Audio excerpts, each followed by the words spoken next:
Good afternoon, everyone. Mayor Buckley here. It is a Tuesday, August the 22nd, about 2 p.m. I'm in the mayor's office once again with Tim. Don't know how many of these we've done, but uh, we're into at least 23, 24 podcasts. And all I want to do today is once again get as much information out to you as possible.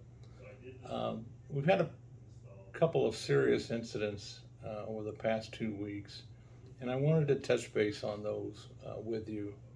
The first one was a couple of weeks ago. We had two people shot at the Silver Bullet, located on Main Street. No arrests have been made. They are working on that case diligently. I reached out to the Alcoholic Beverage Commission to ask to intervene on our behalf. Uh, the state excise police has also become involved, and they conducted an inspection not only of the Silver Bullet but of a bar called Night Owls, which are owned by the same group. So I'm awaiting word on what the outcome of the investigation is, and when there is a hearing on this, because that constitutes a violation of their liquor permit, I plan on testifying at that hearing. We just have too much violence at that bar, and something needs to change. So I'm on hold with that until we hear from the ABC, and I've talked to our rep, and she understands my position and is going to carry the message for me to them. So that's what I wanted to pass on to about the Silver Bullet. As most of you may be aware, last Friday we had one of our officers involved in a shooting on Emerson Avenue, just south of Raymond Street. A small car chase ensued, and they pinned this car up on the median. The guy would not cooperate, and at the end of the incident, one of our officers shot this gentleman. I don't know much about the details, and I don't want to go into any discussion on the case. The police are handling it. I appreciate the state police coming through and helping us. But the message I want to send out today, I just want everyone to know that I support our police. In this day and age, it's tough to be a police officer, and I stand by what our police do, and I always will. I reached out to the officer involved over the weekend, and I told him that I stand with you, and I'll walk through this with you, and if you and your family need anything, all you have to do is call me. So we have an excellent police department. Uh, the officers involved in this incident are good officers, well experienced, and handled the situation, I thought, very professionally. So I want to leave it at that, and I want to go into some things that are happening as we speak. It's awful hot outside, and Wednesday and Thursday and Friday is going to be just as hot, if not hotter. So if you have a medical condition or a breathing problem, please stay inside. If you do not have air conditioning at your home, we have cooling centers available for you to come to during our business hours. One location is at the Hornet Park Community Center out in front of the high school, our senior center at 6th and Main, City Hall upstairs, and the Marion County Public Library located here at 11th and Main. Those are all buildings that are air conditioning. You can come in and get refreshed cool down because it is very, very hot outside. For those of you who live on North and South 25th Avenue, soon you will see construction equipment down in that area. We are going to replace part of the sanitary sewer, and what we don't replace, we are going to line, and this goes from 25th and Man north on 25th to Southern Avenue. This is a very, very extensive project. This is a line that is in very bad condition, and in two places we will have to actually dig the line up and replace it. So we had a pre-construction meeting this morning, and they are set to begin within the next week. So those of you who live in that area, you'll receive notification from Miller Pipeline, that is our general contractor doing this work, that this is about to take place.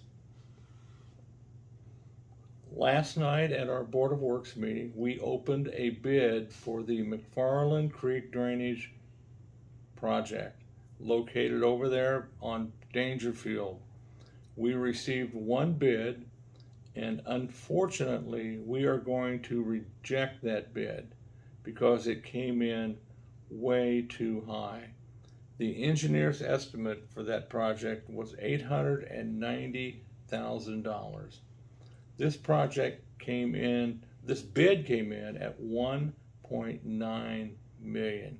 So what we're going to do over the next month, we are going to reevaluate our bid packet, modify it a little bit, and send it out to be rebid. And hopefully we receive more than one bidder. But for you folks that live down there, you have been waiting for this for a long time. We just have to be a little more patient and get the right bid so we can get this work done.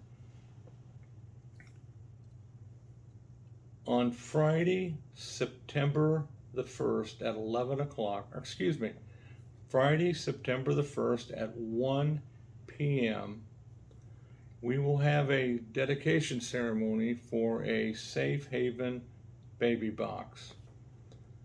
This baby box has been installed at the old fire station on Albany, right in front of the middle school. We will have an open house beginning at noon, and the dedication and blessing will take place at 1 p.m. The public is invited to attend, and we look forward to placing this baby box in service so people can utilize it in the event that they are struggling and need direction. So let's hope we don't use it, but it is there, and it is truly a blessing that we have this box. And the closest box to ours is 17 minutes away. So this area is welcoming, and it is available to be used. So I will be right back as soon as I take a short break. I'm back, and I wanted to use this segment to discuss and talk about our 2024 operating budget and our 2024 salary ordinance. Both of those ordinances will be heard on first reading on Tuesday, September the 5th at 7 p.m. up in the council chambers. I'm very happy about this budget. The salary ordinance, this is the 11th consecutive year that the full and part-time employees of the city of Beech Grove have received a pay raise. I'm very conscious of that fact because, as we all know, the cost of living continues to increase. So we have to adjust accordingly. I'm very proud of the workers of this city. We have excellent workforce throughout. The Beech Grove Police Department, should this salary ordinance pass, will be one of the highest, if not the highest paid police department in Indianapolis, or excuse me, in Marion County. And that says quite a bit. Our EMS workers, both EMTs and paramedics, will get a jump in pay as well. We have the absolute best EMTs and paramedics in central Indiana, and we compensate them very well, and I'm very happy about that. But I think the biggest benefactor could be our workers at the Department of Public Works. These guys, you know how these guys work. They're out there every day picking up trash, picking up limbs, heavy trash, painting curbs, trimming trees, whatever. These guys go all day long, and they deserve to be well compensated. I think some of our biggest raises that we hope to give out go to the men out at DPW, and I think you can agree with me that that is very well deserved. All of our employees at least receive a minimum of 3% cost of living adjustment. For elected officials, excluding the judge gets a bump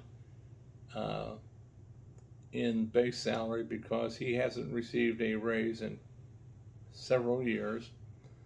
But the mayor, the clerk treasurer, the city council, and any appointments to boards at this point will not receive a pay increase. I think that could change when we get into the open discussion on salaries.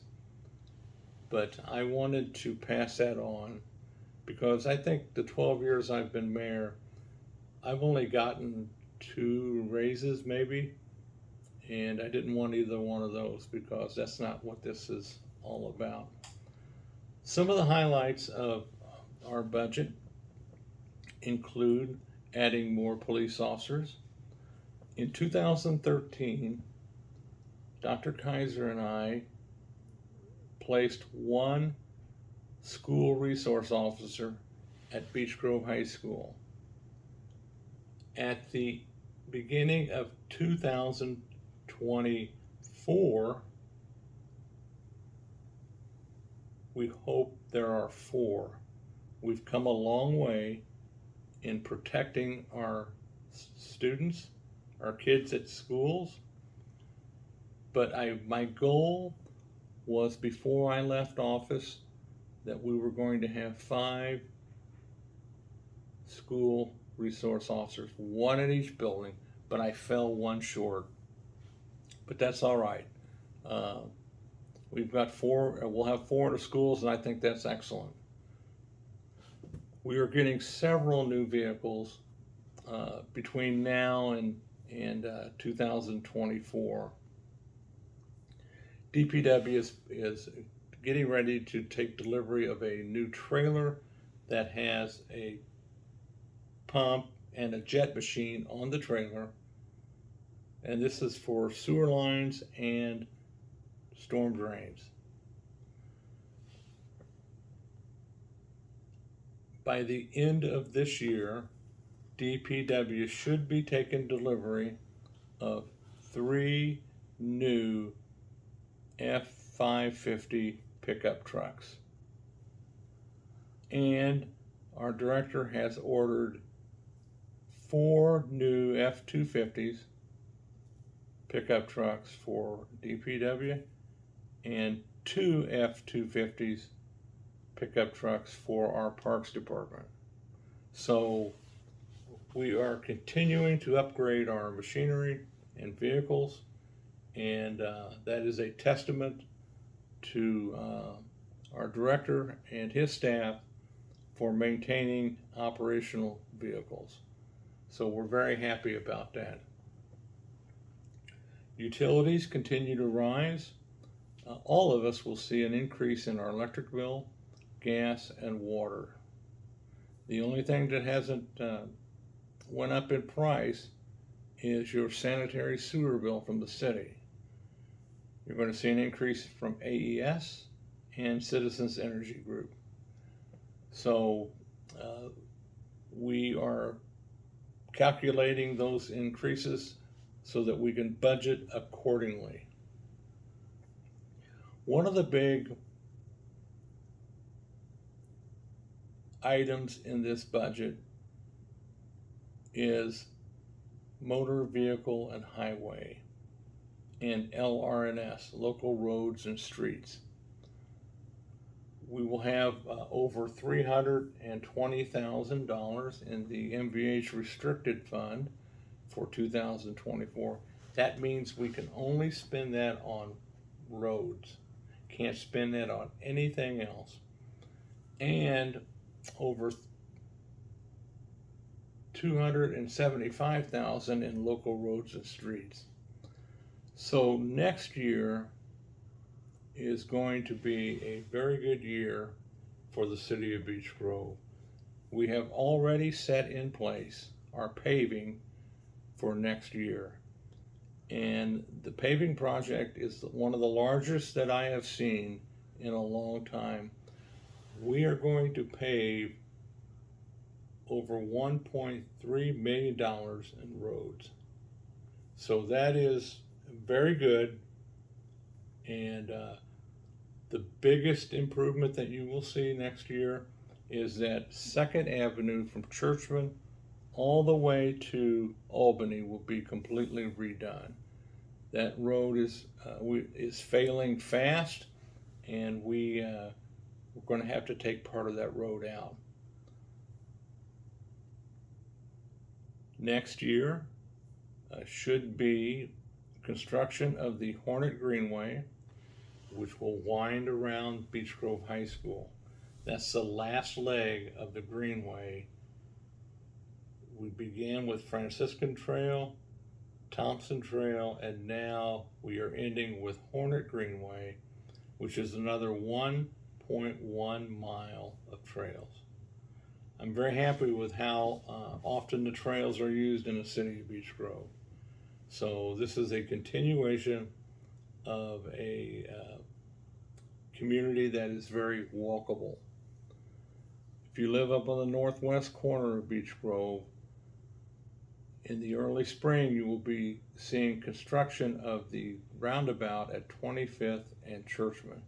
This is a double roundabout. They call it a peanut roundabout. NDOT will put that project out for bid probably in December. So we're very happy about that. We are in the 2nd year of design for the Hannah Avenue roundabout. If you're familiar with the roundabout at Churchman and Arlington where the Hornet is, if you go 1 block south on Arlington, we are putting a roundabout in there in fiscal year 2025. So that's coming soon. Very, very dangerous intersection. Probably rated in the top 70 worst intersections by NDOT in central Indiana. So that's on the agenda for continued design in 2024.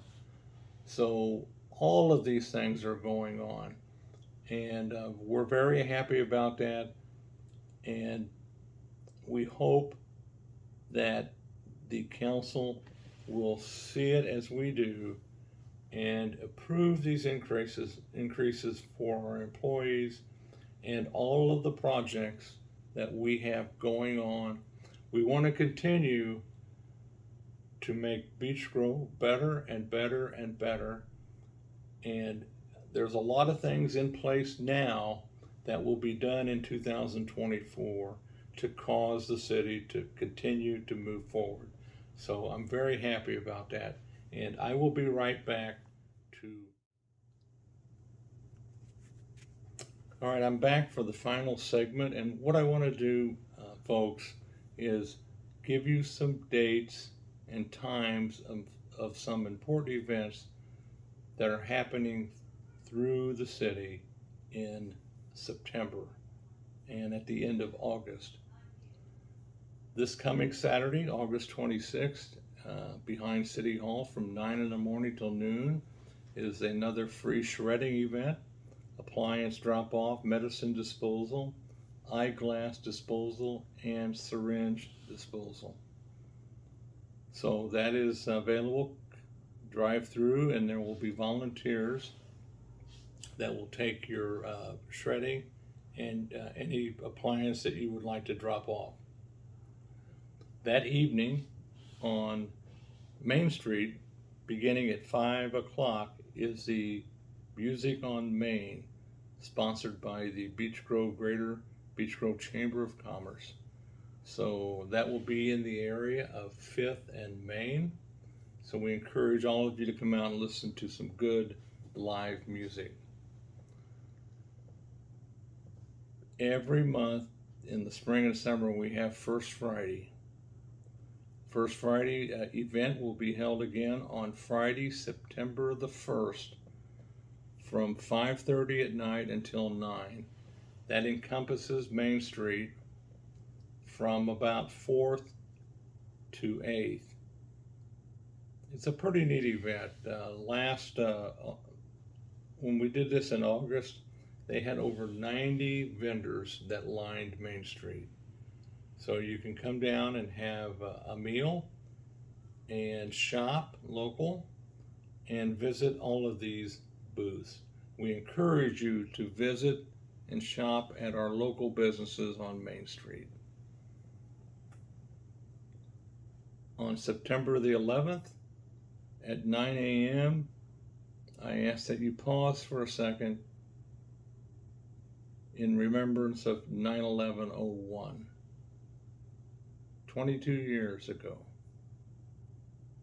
One of the worst tragedies that's ever happened in this country occurred. And we can't forget what happened. 9/11 at 9 a.m. We ask that you pause for a moment in silence, in respect. Our annual Fall Festival begins on September 13th through the 16th on Main Street from 3rd to 6th. The Promoters Club will once again host the event and will end with their annual parade on Saturday the 16th at noon. The parade runs from 17th and Main all the way down to 8th. So you can stage there at beginning at 17th and Main, and they will line you up in accordance to how you registered. On Friday, September 15th at 7 o'clock is Beech Grove High School's homecoming. So we encourage you to support our Hornet football team as they once again celebrate homecoming. On Friday, September the 22nd, the Beech Grove Independent Nazarene Church celebrates 50 years as a church. Quite an accomplishment. So we are going to join them in a celebration, and on the next day, September the 23rd, the Beech Grove Art Collective will host an art event at the Hilltop Shelter area of Sarah T. Bolton Park. The event begins around 10 a.m. and concludes with judging at 3:30 p.m. So we encourage all of you to come down to the Sarah T. Bolton Park and look at this amazing art that will be on display. And finally, on September the 29th and 30th is Holy Name's annual Oktoberfest. This year's kind of special because Holy Name Catholic School celebrates 100 years. So that's kind of a neat thing, and we'll be there to celebrate with them. But if you want to come out, there's live music both Friday night and Saturday night. So a lot going on in our city. I'm very happy about it, and we should continue to do things such as this year around. So with that, I hope you have a good day, and if you need anything, you can certainly call us here at City Hall, 803-9111. Thank you and God bless.